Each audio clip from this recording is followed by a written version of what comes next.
ચાલો વિદ્યાર્થી મિત્રો, આજે છઠ્ઠો દિવસ છે નો, તો કે સેન્ટેન્સ ઓફ ધ ડે નો છઠ્ઠો દિવસ જે છે તેની અંદર ચર્ચા કરીશું. કરી તો કે it is eating an apple.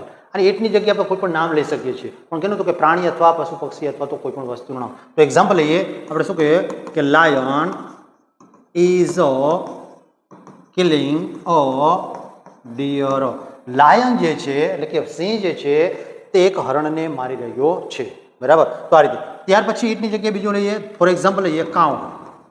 Cow is શું કહીએ eating. Cow is eating grass. બરાબર, ઘાસ ખાવાની ક્રિયા ચાલુ છે. નેગેટિવ સેન્ટેન્સ લઈએ તો આનું જોઈએ તો શું કહીશું કે cow is not eating grass. બરાબર.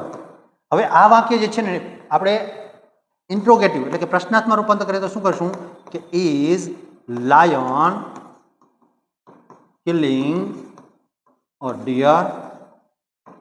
બરાબર. તો આ રીતે જોઈ શકો છો કે કઈ રીતે વાક્ય છે તે રૂપાંતર થઈ રહ્યા છે એકમાંથી